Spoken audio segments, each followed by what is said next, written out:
Have you ever misidentified the airport you were planning to land at or misidentified the runway you were supposed to land on? Today we have 3 stories of experienced pilots making those kinds of mistakes, including one in which an airline crew recently landed on the wrong runway at Chicago O'Hare. And to help walk us through those stories, award-winning journalist Rob Mark will be joining us today. And during the second half of the show, we'll talk more about my somewhat controversial episode 353, called System Failure, Decision-Making, and Choosing the Best Airport to Land. And in that segment, I have an apology to you, the listener, as I felt the tone of that show was not what you've come to expect from me, and I'll explain how that came about. Hello again, and welcome to Aviation News Talk, where we talk general aviation. My name is Max Trescott. I've been flying for 50 years. I'm the author of several books and the 2008 National Flight Instructor of the Year. And my mission is to help you become the safest possible pilot.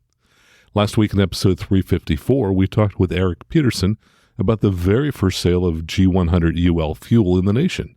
So if you didn't hear that episode, you may want to check it out at aviationnewstalk.com/354. And if you're new to the show, welcome. So happy that you found us here. And now if you would, in whatever app you're using to listen to us, touch either the subscribe key or, if you're using the Spotify or Apple Podcast app, the follow key so that next week's episode is downloaded for free. And let me remind you that this is a listener-supported show, and we've got all kinds of ways you can show your love and support for the show. Just go out to our support page at aviationnewstalk.com/support, where you'll find links to support the show via PayPal, Venmo, Zelle, and Patreon. And when you make a donation, I'll read your name on the show. Before we jump into our conversation with Rob Mark, let me mention that I'm back on the road again. At the moment, I'm recording from my hotel room in Tennessee, as I'm about to bring back a brand new Cirrus SR22T G7 with a client. The G7 is the model introduced earlier this year with new avionics that are nearly identical to the Garmin G3000 Perspective Touch Plus avionics used in the Cirrus SF50 Vision Jet, that I'm looking forward to my first long trip in this new aircraft model. I also want to mention that I have a large backlog of material that I hope to get out to you soon on some recent accidents. For example, I recorded this show with Rob Mark over a week ago, but pushed it out so that we could bring you the breaking news of the first sale of G100UL avgas in the nation. And speaking of new fuels, I'd like to thank the listener who shared this piece of information with me. You may have read in September that Swift Fuels received an STC for their 100R avgas, though it's limited to late model Cessna 172s with a Lycoming IO 360 L2A engines. And the listener pointed out to me that San Carlos Flight Center, located just south of San Francisco, is now running all 12 of its Cessna 172s, which are all late model R and S models, on Swift Fuels' new 100R unleaded gasoline. So congratulations to them and to Swift Fuels. And I was saddened to hear about the crash of a HondaJet on Tuesday at Falcon Field in Mesa, Arizona. This was a takeoff accident that killed 5 people. The jet reached a peak speed of 133 knots before it aborted the takeoff, roughly 3,400 feet down the runway. The airplane was unable to stop, overran the end of the runways, and went through the airport perimeter fence before crashing into a vehicle. A post-crash fire ensued. 4 people on board the plane, including the pilot and a 12-year-old boy, died at the scene. A 5th person on the plane survived and is hospitalized with burns. Also, the driver of the vehicle that was hit died. The plane was doing 89 knots as it reached the end of the runway, and it traveled another 700 feet to its final resting spot on the road. It's certainly too early to know what happened, but I can think of several different causes of past jet takeoff accidents, any of which might have been involved in this crash, and most of them are pilot error related. One potential cause is failure to remove the gust lock or control locks. When I was in Scottsdale 2 weeks ago, Mike Goulian gave a presentation on normalization of deviance, something he talked with us about here on this show back in episode 153. During the presentation, he talked about a Gulfstream that departed his home airport of Bedford, Massachusetts, with the control locks in place. That plane went off the end of the runway, killing all on board. He said that during the investigation, it was found that the crew had flown the plane together over 100 times, and that on only about 2% of the flights did they do a controls-free and correct check, which is, of course, on the checklist. But they apparently fell into a pattern of skipping that step, and they paid with their lives because of it. Now, I've never flown a HondaJet, but I did look online at the gust locks. There's one in the cockpit that's composed of a red strap that wraps around the control column and then hooks into the instrument panel. That looks like it would be very hard for a pilot to miss. However, there's a second external one which appears to slide under the rudder to lock it in place. It doesn't look like there's anything that would lock the elevator except for the gust lock inside on the control column. There have been some jet crashes that occurred when the flaps were not set properly for takeoff. The HondaJet POH mentioned setting flaps to the takeoff position twice, once in the before taxi checklist and again in the before takeoff checklist. However, it appears that the HondaJet is approved to take off with flaps up, as in the takeoff checklist it says nose up, pitch attitude at rotation, 13 degrees for flaps up, 12 degrees for flaps at takeoff/approach. So theoretically, even if the flaps weren't set properly, apparently this jet can still take off. We've also seen jet crashes occur when the parking brake was still set during the takeoff roll. We talked on this show about one such crash of a Cessna Citation that occurred within just the last few years. But that seems unlikely to be the cause of this crash, as the aircraft reached 133 knots, which is well above rotation speed, so it didn't seem to have any trouble accelerating on the runway. Now, VR or rotation speed varies depending upon the weight, the field elevation, temperature, and runway slope and condition. And I went into the HondaJet POH to try to estimate VR for the accident aircraft. Falcon Field's at 1,394 feet, and the temperature at the time of the accident was 21 degrees C. At max gross takeoff weight of 10,600 pounds, VR was about 115 knots indicated. V1 was 110 knots, and V2 was 120 knots. The winds at the time of the accident were calm, so true airspeed and ground speed should be about equal, and indicated airspeed would be about 3% less than true airspeed. So clearly the accident aircraft was above rotation speed, but for some reason the pilot either didn't or couldn't rotate the aircraft. V1, which I've calculated as 110 knots, is the maximum speed at which a pilot can safely stop a plane on the runway during takeoff if an emergency occurs. It's also the minimum speed at which a pilot can continue a takeoff after an engine failure or other issue. It's also known as decision speed. Essentially, once you're past the speed, you need to commit to flying the plane and not abort the takeoff unless there's some reason the aircraft won't fly. In this case, the aircraft was well above the 110-knot V1 speed, and yet for some reason the plane either didn't or was unable to rotate. Now, the reason you don't want to rotate after you reach V1 is that generally at that speed, it's more dangerous to abort than it is to continue with a takeoff. As we can see in this and other high-speed abort accidents, running off the end of the runway at high speed is often fatal for the crew and passengers. By the way, the V2 speed, which we calculated as 120 knots, is the minimum speed at which a multi-engine aircraft can safely climb if one of its engines fails during takeoff. It's also known as the takeoff safety speed. So this aircraft clearly should have been able to climb even on one engine at the speeds that it reached on the runway. Now, an extreme case is engine fire. Even with a fire in one engine above V1, it's generally considered safer to take off than to abort. That's because in most twin-engine jets, the engines are located and attached in such a manner that they could burn off and depart the aircraft, though ideally a pilot would like to have made it around the pattern in time before that happened. Even in the Vision jet, which is a single-engine jet, the titanium encasement around the engine is supposed to keep the fire from burning through that encasement for 15 minutes, which should be time to get back around the pattern and land. Apparently, the HondaJet was flown by a single pilot, and another possible cause could be the pilot having some type of a medical event. I talked with Rob Mark today, and he added that perhaps something broke during the takeoff roll. So as pilots, we have control over many of the things we just discussed. Things such as gust locks, flap settings, and brake settings should all be caught during a proper pre-flight. So please be deliberate in your pre-flights and try not to miss any steps.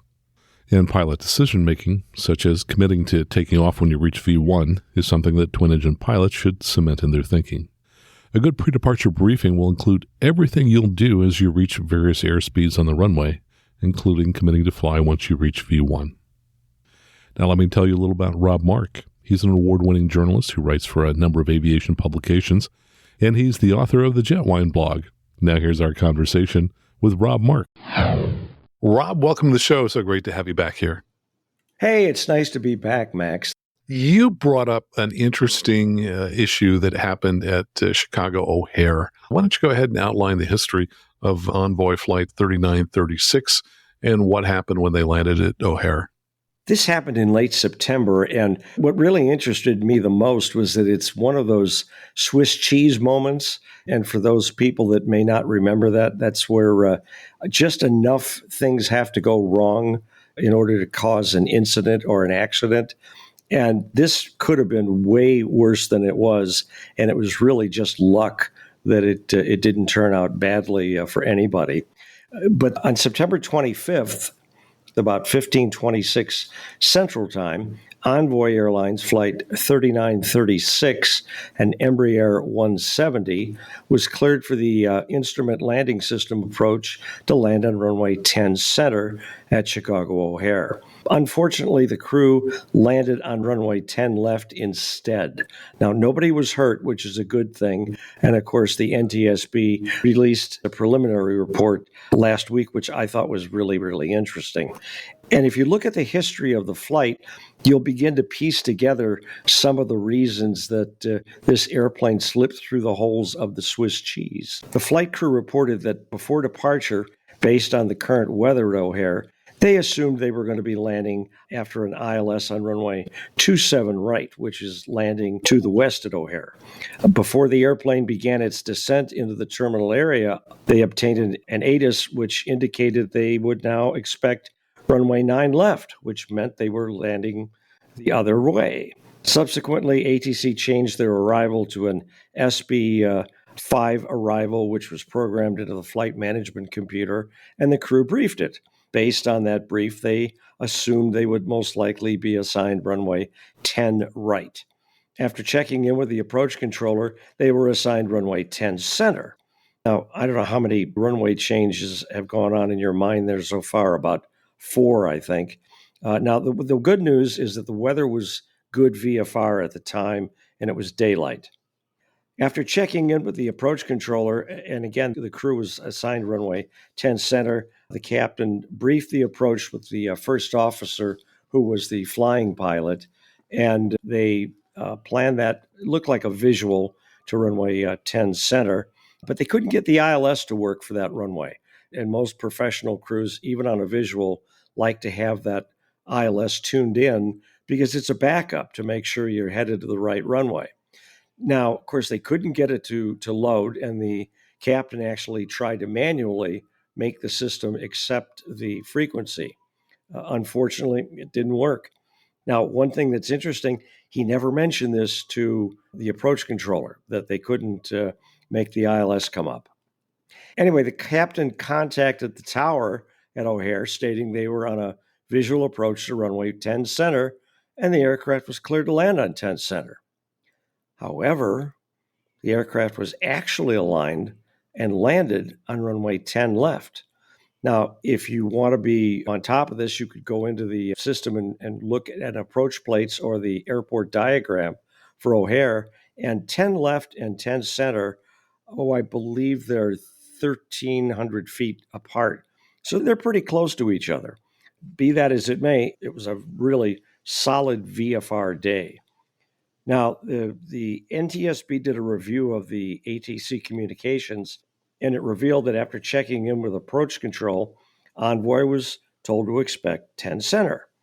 And about 6 minutes later, Envoy 3936 was instructed to fly a heading of 060 and intercept the 10 center localizer, which, of course, didn't work in this airplane, but they didn't inform the controller. Now, they read back, instead of a 60 heading, they read back a right turn to a 090 heading to intercept, which would have taken them away from the airport. About 30 seconds later, Envoy 3936 was instructed to maintain 170 knots to Ray and contact the tower. And the instructions were read back by the crew. Now, what's interesting is that Ray is the final approach fix for runway 10 center on the ILS, which is the ILS that this crew could not make work in their flight management computer. So they accepted the instruction, but how they were going to identify this fix when the localizer didn't work is beyond me. Anyway, they checked in with O'Hare Tower and told them they were on a visual for 10 center, and they were cleared to land. except they landed on the left runway. And the NTSB took one passage out of the 7110.65, which is the Air Traffic Control Bible. It's kind of like the AIM is for the pilots.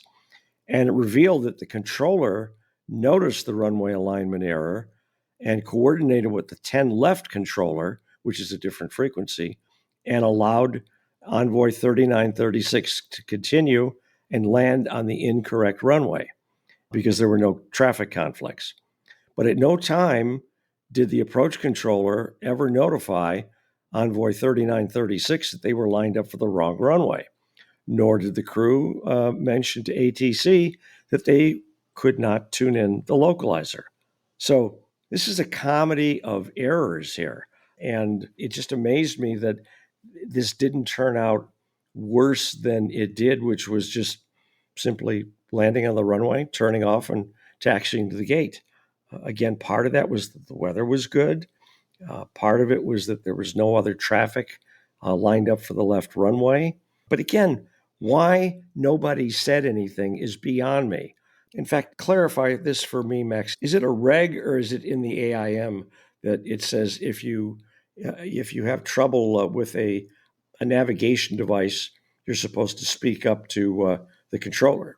Yeah, I think that's in the FARs, and essentially says that if you're flying IFR, anytime you have an equipment failure, I don't think it's specifically navigation. I think it's any equipment failure, but we'll look that up and add some information about it. And let me just jump in and say that I looked it up. The reg that Rob was referring to is 91.197, and it says in part, quote, the pilot in command of each aircraft operated in control airspace under IFR shall report as soon as practical to ATC any malfunctions of navigational, approach, or communication equipment occurring in flight. Yeah, what's fascinating to me is that in some sense, the normal, if you'd say guardrails, didn't exist. And by that, I mean, ATC sort of acts as a guardrail to make sure that the pilots are doing what they should be doing. And yet they let them continue to do what they weren't supposed to be doing. And so the big question in my mind is, why did ATC let them continue to do what was clearly an error? It would have been a lot less controversial for everyone if they just corrected them and say, hey, you're lined up with the wrong runway. You need to turn to the right to join 10 center. Well, it is an interesting question about why didn't each of them do something very simple, like speak up?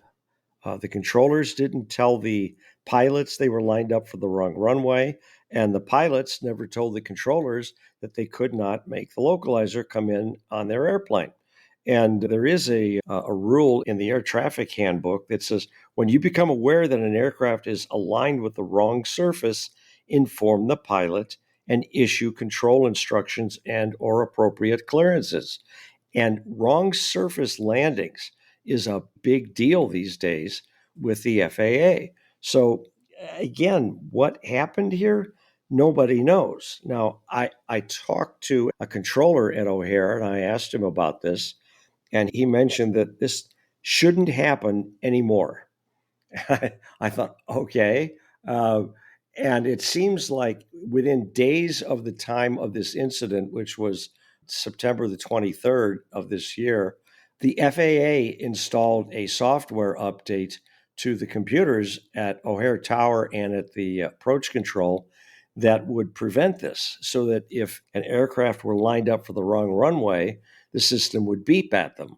And they would do that because if you've ever seen the ADS-B targets on a radar scope, they follow the impression of the aircraft and tell you what altitude they're at, what speed they're doing. And what this new software patch is going to do, in this case, it would have said 10C. So the controller would know, oh, that airplane's headed to 10 center. And if they were lined up on the wrong runway, the computer would say, hey, this airplane's not supposed to go to the left runway. They're supposed to be on the center, and it will beep at them. So again, that's something that came in just a little bit late for this particular crew. Because again, the tower people said nothing as well. So two sets of controllers that noticed an airplane landing on the wrong runway and said nothing to the pilots. And the pilots knowing that something was wrong. But again, they said nothing as well. How many people do we have here who should have been talking that weren't saying anything to anybody? Yeah, so that software patch, I guess, would tell them what they already knew in this particular case. So the only difference would be if the controller spoke up, which they didn't. It is kind of funny how they seemed to think that they were going to solve this problem on the back end and did not even inform the pilots of, oh, we've fixed this for you. We're going to let you land on the wrong runway, which seems like an odd solution. In the history that you were reading there, it said that they were cleared for the ILS 10 center, but then they checked in with the tower saying that they were on the visual for 10 center. So that's an interesting discrepancy. It kind of makes me wonder if they were just trying to cover for the fact that they didn't have the localizer tuned in, unless at some point they were initially cleared for the ILS and then later asked for the visual and were given the visual, which it certainly could have happened. Well, that's an interesting point because the approach control normally turns the aircraft on and sends them over to the tower outside the final approach fix. In this case, Ray is about roughly 5 miles from the end of the runway. So it's not like they were squeezed for time. And again, you think about this and they're lined up, and neither one of them said, okay, if we're lined up for the center runway, where the heck is the left runway? Now, I don't know how often this crew had been in and out of O'Hare, but O'Hare is a base for Envoy. So you've got to assume that they'd been in there a couple of times. But again, O'Hare has 6 runways running east and west, and 2 running northeast, southwest. But the distance between the left runway and, say, the other parallel east-west runway, say runway 9 right, it's got to be 5,000 feet, I would think. So they can't have easily mistaken the left for something else. So why didn't they catch that? Again, the crew is probably going to get some kind of remedial training from the airline, but my guess is that the controllers will be getting some remedial training as well. Yeah, I would agree. I think there's a little bit of retraining required all the way around there. Yet I certainly remember one time going in, one of my first times into San Jose International, which at that time had 3 parallel runways, and looking at it on final, to me it appeared that there were 5 runways, and I was totally confused. And it wasn't that I was looking at the taxiways, it was that the black marks from all the tires landing appeared to split each of the runways in half. And so that's why I had difficulty identifying the runway. I think one tip that we can pass along for everyone is anytime you're going into an unfamiliar airport, use a tool like 4Flight's 3D view to take a look and see, what does this airport look like from the direction that I'm coming in. I did that for this particular approach to see what it looked like coming into O'Hare. And there's a lot of concrete down there and a lot of parallel taxiways as well. And even though the parallel taxiways are a little bit more narrow, yeah, it's pretty easy, I think, to get confused going into O'Hare. Now, you and I have both flown into O'Hare. Go ahead and describe just how busy things can be and how much spare time there might be for this crew to have mentioned all these things to the controllers. Well, again, at this time of the day, I don't know how busy the controllers were, but for the controller on 10 Center to yell over to the guy that's working the traffic on the left runway and say, hey, do you have room if this guy lands on the left? I mean, they couldn't have been too busy, but it worked out. I mean, normally they're 3 or 4 miles in line behind each other. Typically, they'll use one set of parallels just for departures and another set of parallels just for landings. And then the only thing they've got to do is the ground control gets a little busy getting people to and from the runway. But you wouldn't have 2 airplanes landing and taking off on the same runway at O'Hare. So thank goodness for that. But again, on a busy night, I have been to the west of O'Hare looking toward downtown Chicago.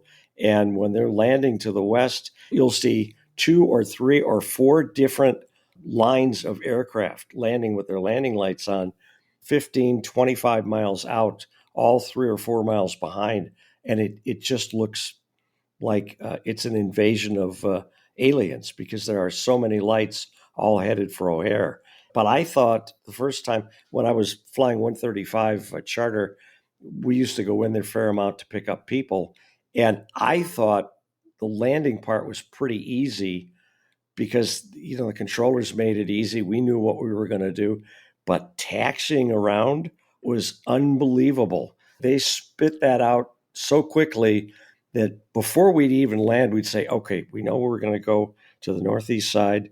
We're probably going to get this taxiway, that taxi. So we'd have some idea in the back of our head of where we're going to go. But of course, you could never go directly because they had to stop you at times to let another airplane go by and then let you go through and maybe stop you at the next intersection. But no, by the way, turn right at this intersection instead, hold short of, you go,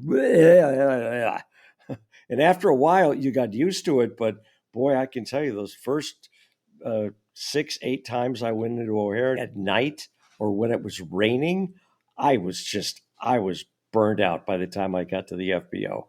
Yeah, no doubt. Taxiing can take, 20 minutes sometimes there if they're busy. Yeah. So I got to say, I'm fairly sympathetic to the airline crew, just having been into O'Hare and knowing just how busy, crazy it can be. And then if you layer on top of that some type of system failure or maybe user error, I mean, we don't know why the ILS wouldn't load properly for them.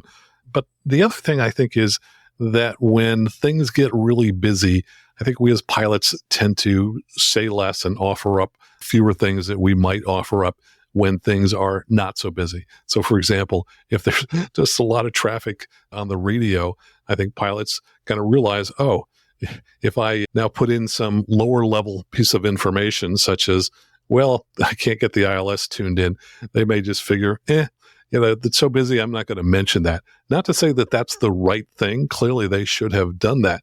But I think that when frequencies get really busy, I think as pilots, we edit ourselves a little bit and we just don't say as much. And we'll just kind of let some things slide thinking, hey, frequency's too busy to jump in and mention this one thing. Oh, and we're on a visual anyway. There's the airport right there. I can see the runway. Why bug them about the fact that the localizer doesn't work? And on top of it, yikes, maybe it's something we did wrong that I haven't caught right now. And I don't want to be embarrassed by somebody saying, hey, Envoy wants to put in the right frequency. The localizer works for me. So I think there's some of that as well. But all of these are just little holes in the Swiss cheese that at any other time, something would have blocked this from happening. Luckily, nobody was hurt. Yes, I agree. You take any one of these things, typically it would have been caught in some other way. But in this particular case, the slices of the cheese just all lined up so that the air made it completely through a set of holes. Now, I think another thing that can get involved in these wrong runway kinds of things is fixation. Pilots will often see something, and once they've kind of locked in on it, they no longer see all the other stuff around. They're just kind of focused intently on that one thing. And I think that is part of why we see airplanes sometimes landing at the wrong airport. The first airport they spot, oh, that must be the one. And then they just don't see that there are other ones around. And I think the same thing with runways. If you kind of spot a particular runway and you think that's it, then it's pretty hard to notice all of the conflicting information that might suggest to you that maybe it really isn't the right runway because you're sure that it is and you're locked in on it. I just came back from spending 3 days in Scottsdale, Arizona, where I attended Converge, which is the annual seminar program that Cirrus puts on for VisionJet pilots. And we had about 80 VisionJets that flew in, which is pretty impressive when you figure there were, 500 to 600 of them. So a significant percentage of the fleet flew in, more than 100 VisionJet pilots. And Cirrus's chief pilot gave a presentation. And I was intrigued to learn that Cirrus actually has 400 pilots on staff, which is pretty amazing. So as a chief pilot, you got to be responsible for all the policies and the procedures and making sure that pilots understand them and are getting trained properly and following them and so on. And as he was flying to Scottsdale for this particular event, he stopped in Albuquerque along the way to refuel. And he mentioned that it was nighttime and he saw an airliner that was headed for a particular runway. And somehow it didn't quite seem like that was right to him. And he spotted the runway he was supposed to land on and lined up for it. And the controller said, hey, you're lined up for the wrong runway. And he shared this to everybody at the conference. And I think it's important for everybody to realize, yes, all of us make mistakes, and we want to admit them and try to understand them and make sure that we don't repeat at least that particular mistake in the future. Something that came to mind as you were mentioning that was what I thought would have been the most embarrassing wrong airport landing that I'd ever heard of. I remember a cargo 747 was inbound to Wichita some years ago and was trying to aim for, I believe it was 19 left.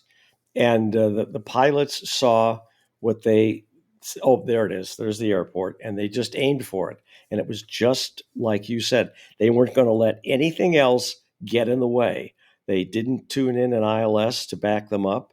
And what they did is they landed at a GA airport, Jabara Airport, which is up northeast of Wichita. And I think it had a just under 5,000 foot runway. But they got it down and they got it stopped. And there's a video somewhere on the internet. They had to completely empty the airplane and defuel it to a certain extent and then turn it, at some point to get it back out of that short runway, because even though a 747 has good short field performance, it was only 4,000 and some feet long. But my guess is that crew got some serious retraining. Yes, indeed. And I'm sure that they were a fairly high-time crew, which just says it doesn't matter how many hours you have. Any of us in a particular given day or situation can make these mistakes. So we just have to continue to, focus on the job. It's so easy to kind of think, oh, this is going well, and relax a little bit, and then since get ever so slightly complacent, and then zoop, something will slip right by you. So anyway, good discussion there. I wanted to say something too, if I could, about your episode 353, where the person thought you may not have handled the instrument failure the correct way. And I listened to that, and I listened to it twice, actually, because I thought it was so interesting. And I'm sorry, I'm on your side. That was not a, oh my God, the sky is falling kind of situation to me. And if I remember correctly, it was the engine instruments that failed, but nothing else, correct? Yes, that's right. We had a failure of essentially all of the engine sensors and a few other sensors as well. So that was episode 353. The title was System Failure, Decision Making, and Choosing the Best Airport to Land. And I got to say, I had some second thoughts after I released that. And I got a couple of emails fairly soon after it came out. And they were kind of split, which was kind of odd in itself. Some of them said, wow, you really told that guy, good deal. That's what you should have done. And other people said, well, you sounded a little snarky, or you sounded a little, I can't remember the words, but snarky covers quite a bit. Yeah, it does. And so, I agree with those comments. I think that as I think back, I know that I was kind of preoccupied. I was angry about something for the past few days that was totally unrelated to aviation, the podcast, or my health, or any of those kinds of things. And I think that kind of came out a little bit in terms of my response. And so when I read that email initially, I just thought, wow, this sounds kind of accusatory, and it sounds, it didn't seem like just a question. It seemed like it was, saying, hey, you really did this wrong, Max. And my wife read it, and she said, I think you read a little bit too much into this, Max. I don't think he was, being as harsh as maybe you thought. Anyway, I sent an apology to the listener, which she accepted, and I just kind of said, you know what? Kind of a bad day, and if I were to redo it, I probably wouldn't have said it just that way. And in fact, within a day or two afterwards, I went back and I made about 10 edits to it to kind of clip out the stuff that was unnecessary, that made it a little less friendly than I try to be normally on the podcast. So I guess as I look back on that, I would say that while I still stand by the answers that I gave, and a lot of people were very supportive about the answers I gave, I think my tone was wrong. I made a mistake there. I should have been kinder and gentler, which is what I try to be. But, what can I say? Been doing this for 350 episodes, 7 years. I had a bad day. I apologize to him, and I apologize to the listeners, because I don't want them to have to hear that kind of harsh tone from me when they come here to listen to the podcast. But we also don't want to lose sight of the fact that your advice was very good in that episode. And that when, in this case, the engine instruments failed, it's the pilot's responsibility to say, okay, this failed. How does this affect my flight moving forward? I forgot how far away from the destination you said you were. I think an hour or something. Yeah, it was about an hour and a half to go. Okay, so again, the engine instruments failed, and I know your listener was mentioning that you'd have no idea what was going on with the engine on the Cirrus without those instruments. That's very true to some extent, but the airplane was flying just fine. It didn't know that the engine instruments had failed, nor, my guess is, did it care. It just knew that all of the cylinders were popping correctly, the power was set correctly, mixture was set correctly, and the airplane was moving along great. There's no need to touch anything. You might not like it that some of the engine instruments have failed, but I think the correct way to handle something like that is to look at the situation and say, okay, the engine instruments quit.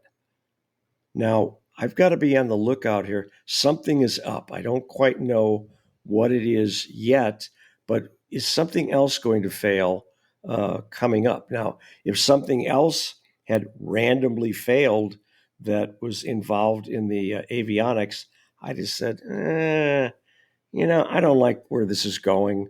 And I think I'm just going to peel off here and land at some airport just to be safe. Because again, I don't know what we might be seeing a cumulative effect of something that we absolutely cannot identify.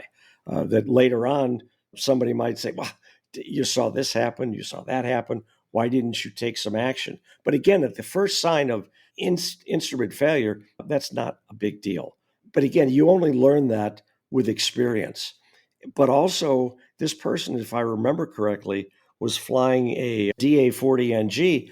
Now, electrical issues in the Diamond are way different than they are in the Cirrus. And that's the advantage of saying, if I'd been in the Diamond, I would be much more concerned because of, the alternator failure and having, you did the right thing, push the Centrals bus. But if you hadn't done that, that could have led to something much more severe. But that's on that particular airplane. And it doesn't work like that all the time. I used to fly one of the original Citations, the Citation 2, and we had stuff break once in a while. And you go, okay, well, we don't have that. All right, well, we're VFR. I mean, the turbines are turning fine. We've got plenty of fuel, and there's nothing to be concerned about. But again, that's one of those decisions that you make based on your experience, and it is often different in each and every airplane. And when I was thinking about this, when I was trying to get set up for what I was going to mention today, I went back and looked at a story I wrote in 2010. But for those that may not have been aware of it, in June of 2009, an Air France A330 crashed into the Atlantic, the South Atlantic, on a trip from Rio de Janeiro to Paris, and it killed everybody aboard. The awful part about it was that it brought up some of what we were just talking about in terms of the Cirrus. The airplane was flying fine. It was absolutely fine. But what they were into, because it was night, they were passing through the area known as the Intertropical Convergence Zone, which is near the equator. And the one issue with the very light winds at the equator is that when you encounter convective activity around the equator, it's different than the kind of thunderstorms that we see up here in the northern hemisphere. The storms can grow to heights of more than 60,000 feet, which means those are some pretty severe thunderstorms. And the weather there is something you don't want to fly into. So this crew knew that, and they were going to try and go around these thunderstorms. And it just so happened, here's our Swiss cheese again, that the relief pilot was in the left seat because the captain had gone off on a break because it's a very long flight, and he was in the rest area, and they had a relatively new guy in the right seat that was actually the pilot flying.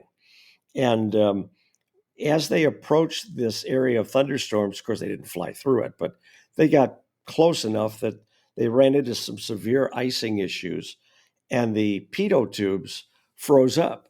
I mean, they're not supposed to because they're heated, but they did. And as it turned out later, it was an equipment failure, and those Thales pitot tubes were all removed from airplanes because there was a defect in them. But be that as it may, again, the airplane was flying just fine.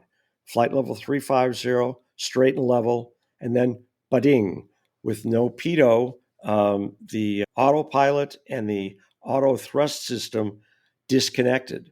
And at the same time, the airspeed indicators went wacky because of this pitot system static failure. There was an imbalance in the system, and airspeed indicators suddenly started to indicate a much higher speed indicated than what the crew was actually experiencing. Nobody had touched the throttles, nobody pitched the airplane down, but the airspeed was showing, and they just made a mistake. They just misinterpreted what was going on. They saw the airspeed going up, thinking, oh my gosh, why would the airspeed be going up? We must be diving. And the pilot in the right seat began to pull. Now, of course, the Airbus does not have a control wheel. It's like the Cirrus, it has a side stick. And so the pilot misinterpreted what they were seeing on the, both pilots did actually, misinterpreted the airspeed indication, which said the airplane was speeding up, which it really wasn't. And they're on manual control. They see the airplane starting to look as though it is increasing in speed. However, they miss the cue that, gee, the noise level in the cockpit isn't any louder than it was in cruise flight, which would have been one tip off. So in reaction to believing the airplane was speeding up, the pilot started to increase back pressure on the stick to try to pull the nose up, except the nose didn't need to go up because the airplane was just fine. And unfortunately, he kept pulling back until the airplane stalled. They got a stall warning. They got the stall, stall, stall. And still, even with that, the pilot said, no, this airplane is diving, and I'm going to hold the stick back. And he held the stick back all the way to the water. And the airplane basically fell almost flat into the waters of the South Atlantic. And again, it was a situation where the airplane was just fine. If they had just taken a breath and said, okay, I've got to hand fly this, but why would the airspeed be going up and there's no change? We haven't touched the power. We haven't changed the pitch. Something else is going on here. I don't know what it is yet, but it's just fine right now. Just leave it alone and let's see if we can figure this out. And as it turned out, just before they hit the water, the airspeeds started to come back because they had a digital flight data recorder on it. And they said the airspeed indicators started to indicate normally at that point. But the airplane was falling at a rate of 10,000 feet per minute down. So even if they had caught it at, say, going through flight level 180 on the way down, they're not certain if the crew could have saved the airplane because the only thing you could do was to push the stick forward, reduce the angle of attack to get the wing flying again. And again, we wonder how this team was trained. Did they have an awful lot of just plain old attitude instrument flying in their logbook where I remember my instructor used to pull all kinds of shenanigans on me to see if I could maintain control of the airplane at times when instruments were telling me one thing and my brain was saying something was wrong and could I figure it out before I got myself into trouble. I remember we used to do stalls under the hood just because, if you can do stalls in VFR weather, the fact that you can't see out the window should have nothing to do with it. You still react the same way. You reduce the angle of attack, full power, reduce the angle of attack, and you get the airplane flying again. So it was just so sad to see that this crew missed these cues, and they took a whole bunch of people with them. This was 15 years ago. We haven't had a situation like that happen since, thank goodness. Again, you just got to make sure that when something fails, that you don't just react and start moving things and flipping switches and turning and making all kinds of gyrations. Give the airplane a chance to tell you what is going on first before you make any changes. So that was one that came back to me. Yep. And your last point fits in with what I was just going to comment on, which is, I think in the Air Force, they say when you have an emergency, the first thing you do is wind the clock, which means essentially do nothing, take a breath. Don't just immediately, as you said, start doing all kinds of things without at least a plan of how you're going to deal with that. Now, a big difference with Air France was that it was at night, and so it's kind of hard to see. We were lucky enough that we were in clear VFR conditions. And so for us, it was very obvious that this was just failures of sensors and that everything else was operating completely correctly. Interestingly, when I was at the Scottsdale event with the VisionJet pilots, I talked with someone there who said that this particular show, episode 353, had come up in discussion at Cirrus in some type of meeting.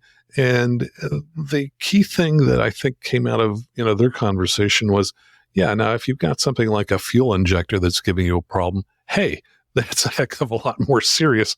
Go land immediately. That's not the kind of thing where you're going to go, oh yeah, this will get better or this will go away. No, for engine related kinds of things, I would be on the ground instantly because what I've learned is, if you lose the oil pressure, man, that prop is going to stop in about 2 or 3 minutes. You just don't have a lot of time. Or if you have a sudden loss of manifold pressure or of RPM, that's not good.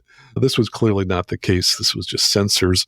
To me, the analogy, and of course, no analogy is perfect, but to me, the analogy is that if I'm driving a car and the speedometer suddenly goes out, well, I can still tell how fast the car is going, just because I can see what the flow of traffic is, and we all have a sense of what our relative speed is and so on. And that's very much the situation that we were in.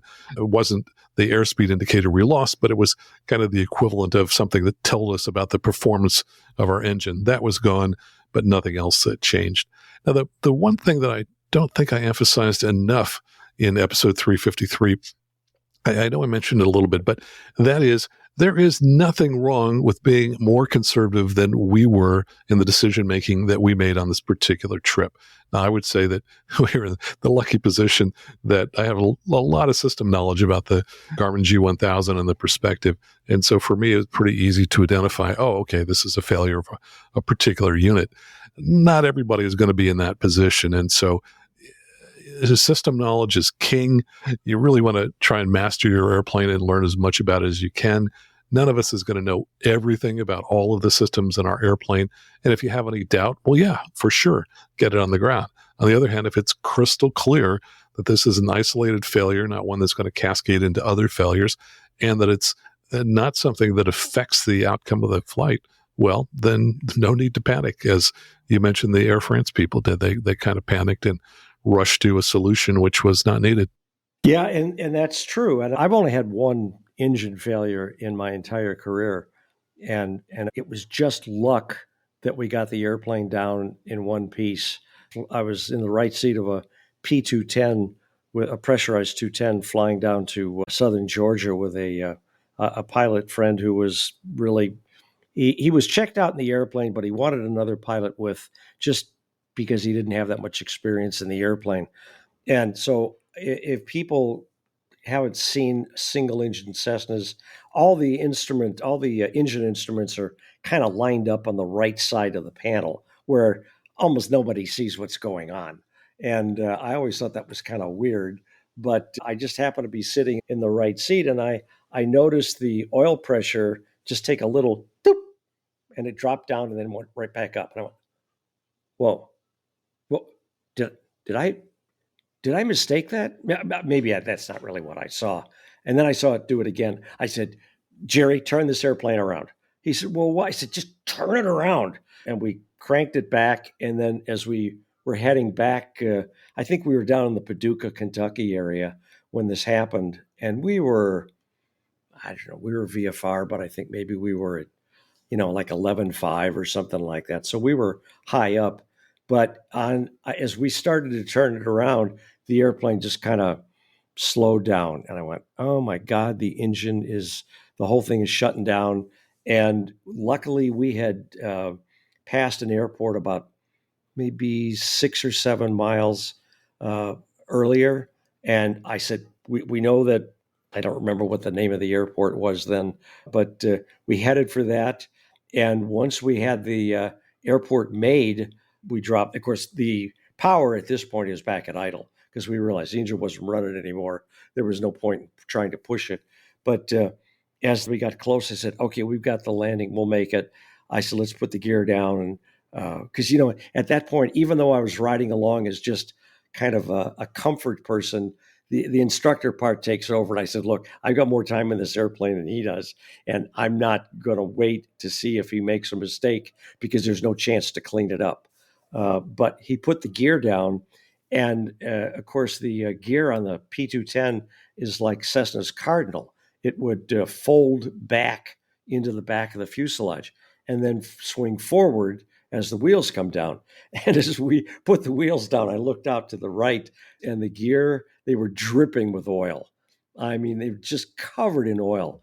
And so we touched down, landed, got the thing stopped, and we stopped on the runway. And somebody from the local FBO sent a truck out. But as we got out of the airplane, I looked, and the whole bottom of the airplane was covered in oil. It was just dripping everywhere. And what it turned out to be is that a turbocharger line had busted at altitude because the airplane had just come out of maintenance.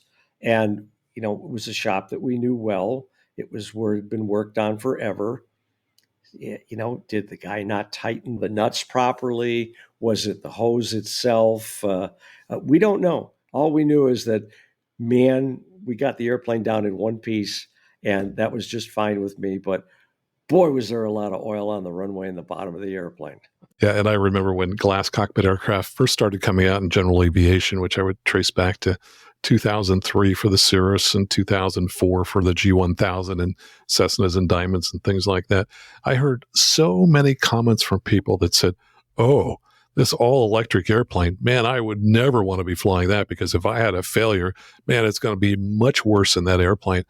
And my comment to people at the time and since then has been, yes, but there is so much more redundancy in these newer aircraft that I pray that if I have a failure, I'm in one of these newer aircraft because we have so much additional redundancy. And the other flip side to that is that I have seen far fewer failures in the last 20 years flying mostly glass cockpit aircraft than we used to see in older aircraft.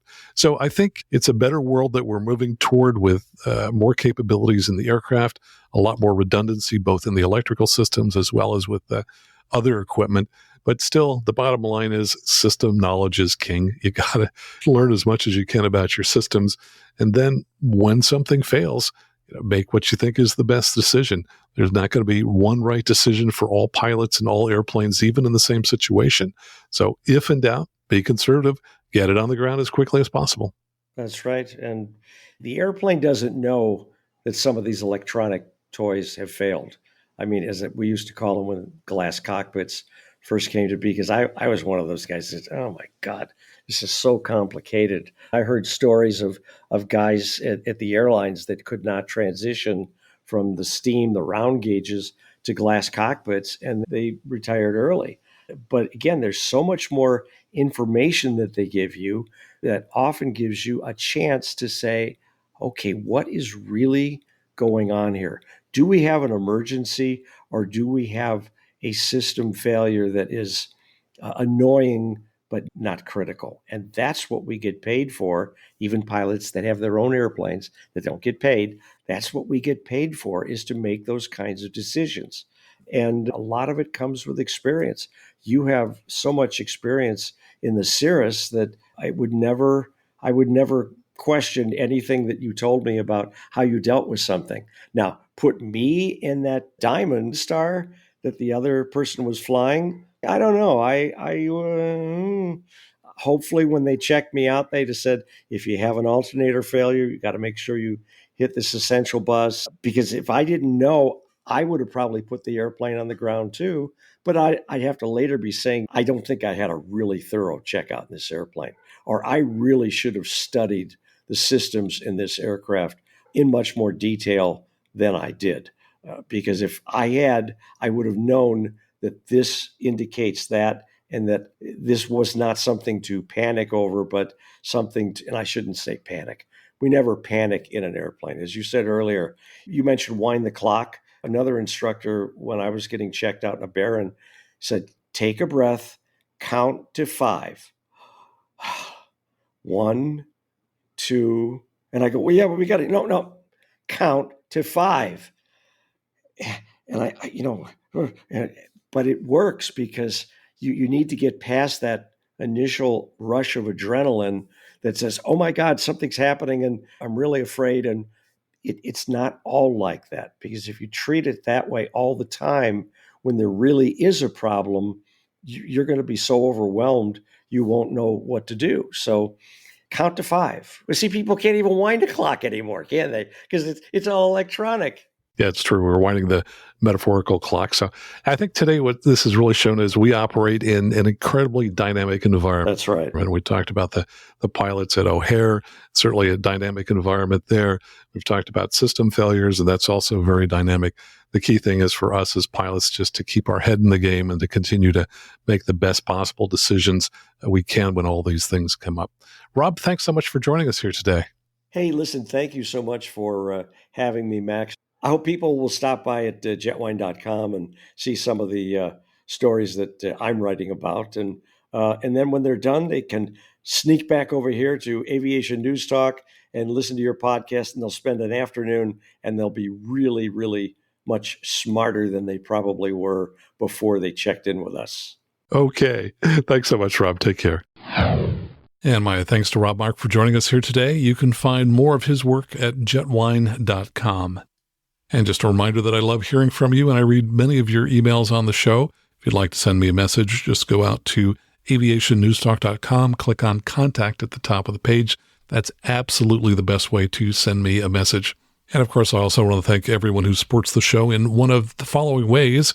We love it when you join the club and sign up at aviationnewstalk.com/support to support the show financially. You can also do that at aviationnewstalk.com/PayPal. We also love it when you leave a 5-star review on whatever app that you're listening to us on now. And of course, if you're in the market for a headset, please consider buying a Lightspeed headset and using one of the links in our show notes, because if you use those links, they will donate to help support the show. So until next time, fly safely, have fun, and keep the blue side up. And remember that you can always go around.